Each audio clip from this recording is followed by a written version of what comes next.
There is a general rule in the world of fine wine. The more premium a wine is, the more specific one is required to be about where that wine comes from. And Italy is a great example of ever tightening geographical circle. For example, you can have Vino di Tavola, which really can be made pretty much anywhere in Italy. And that gets ever tighter through IGT to DOC and eventually DOCG or even DOCG Classico, which can get super specific down to just one part of a hill. In fact, Italy's smallest DOC has just 5 hectares of vines from which fruit can be harvested in order to make wine to bottle under that particular DOCG seal. Now that is really very specific. Over in the New World, South Africa has its own system called the Wine of Origin system, which operates in a slightly different manner. Now you can bottle wine by country, Wine of Origin South Africa, which essentially means nothing to the consumer. Secondly, you can be marginally more specific and bottle it under geographical unit or province. In this case, it would be Wine of Origin Western Cape. Again, not very useful. Moving smaller still, we then have wine regions, which sounds like it might be useful, but if we take something like the Cape South Coast wine region in South Africa, you'll see that it has vineyards that are up at 400 or 500 meters above sea level in Elgin, and then also vines practically at sea level at Plettenberg Bay, which is 450 kilometers east of Elgin. It really means very little to the consumer who wants to know what's in the bottle. So moving smaller still, we have districts, and the most famous, arguably, Stellenbosch. And moving down to the smallest unit, and also the most accurate, and therefore the most useful to the consumer, we have wine wards. But the problem with wine wards is it's really difficult for everyone to remember them all. Stellenbosch, for example, has 8 wine wards within the larger region, and I'll leave a link to a video that gives more information on that later.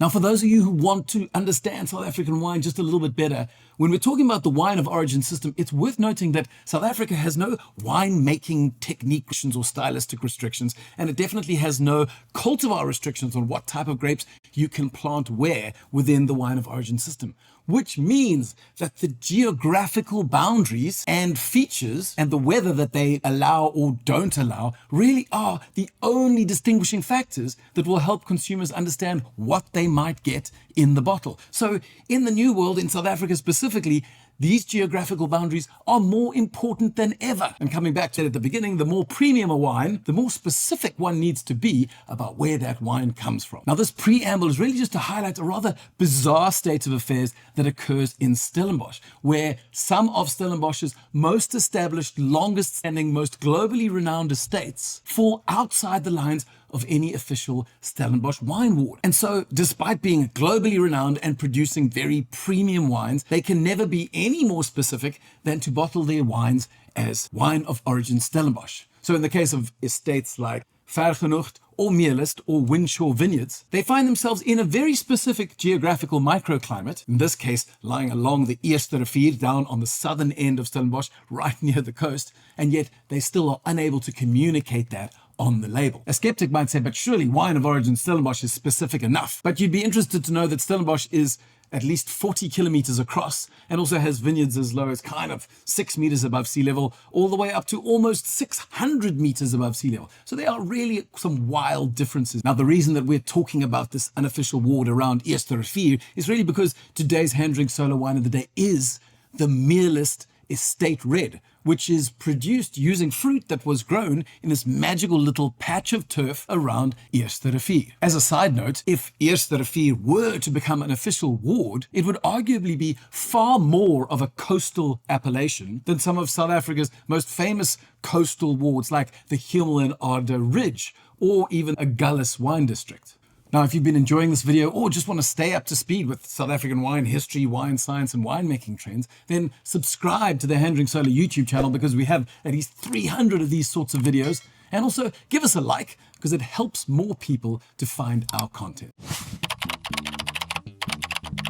Did you know that Meerlust is the oldest family-owned business in all of South Africa? Not the oldest family-owned wine estate, the oldest enterprise of any sort in the whole country. Really is quite remarkable, especially when you consider how douchey siblings can be to one another. The property is down on the southern end of Stellenbosch, as we've said, in this unofficial ward of Eerste Rivier, and it sits roughly 8 kilometers from the ocean, so it really has some quite strong coastal influences. In fact, the estate was named Meerlust, which means pleasure of the sea, because the original owner, Henning Huysen, really enjoyed the way that every afternoon the sea spray-laden breeze would come in off the ocean and blow across the property. Another little historical tidbit about Meerlust is that wine was pressed for the first time on the estate somewhere between 1702 and 1704, which means that this estate's winemaking history is roughly 330 years long.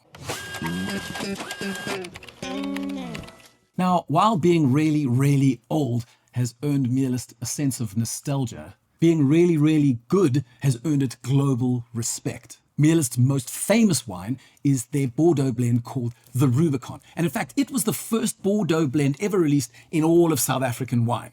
Relatively recently, I might add. As the story goes, the then owner, Nico Meiberg, and the now legendary Italian import winemaker, Giorgio Dallaccia, devised the Rubicon in the late 1970s. The first experimental blend was blended by Giorgio in 1978, and the first official release came in 1980. Now, Nico Meiberg, as owner and co-conceiver of the Rubicon, had a really grand vision for what this wine was and how important it was to Stellenbosch's reputation at large. And so he was very particular about the quality of this wine. And that's why when the 1985 vintage came along and it was all blended, he tasted it and thought to himself, "Not good enough, Joe. Not nearly good enough." So between him and Giorgio, they devised a second label called Meerlust Red. And they essentially declassified the Rubicon and put that juice into a bottle that had Meerlust Red on the label. Now, for those of you who love wine trivia or perhaps hunting rare wine oddities, this declassification happened 5 times: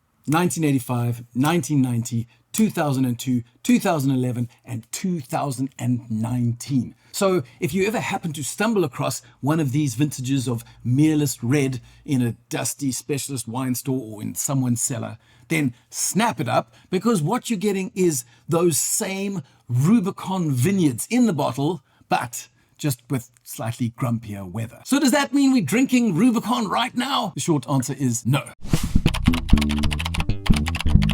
In the past, even a declassified Rubicon was still hot property. And so some of the UK clients of Meerlust Estate begged them to release a Meerlust Red even in vintages when there was a Rubicon. But that Rubicon was only available in the United Kingdom and some markets in Europe and never released officially in South Africa. What? How is that fair? Exactly. Luckily, all of that has changed because the 2020 vintage of Meerlust Red is now called Meerlust Estate Red. It is specifically an estate wine, no fruit is brought in, and it will be released in the United Kingdom, in the United States, in markets in Europe, and in South Africa for now and forevermore.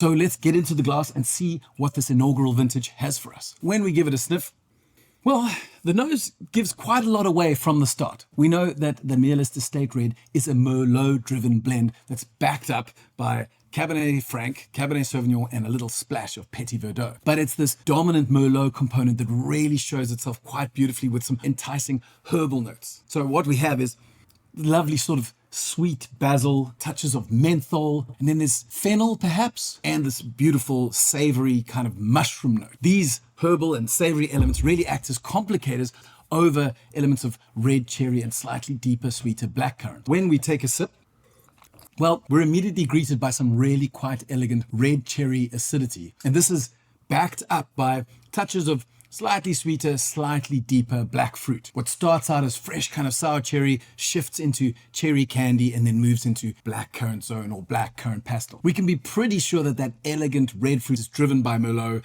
and perhaps a little bit by Cabernet Franc. And we can be mostly as certain that the darker fruit and even hints of fennel would come more from the components of Cabernet Sauvignon and Petit Verdot. I think one of the defining factors about this wine is that it relies far more on elegance than it does on tannic power or concentration. The joy of the wine lies in that interplay between the beautifully elegant, juicy berry elements and those slightly moodier, savory herbal note. Now that's all we have time for today, but I have left links to 2 videos that I think will be of interest to you. The first one touches on Ver Genoeg te State, also in this unofficial ward of Eerste Rivier, and it talks about some of the fascinating conditions there. And then there is another video on Vondeling's barrel matured Merlot, and this really digs deeper into helping you understand the condition of Merlot in South Africa at present.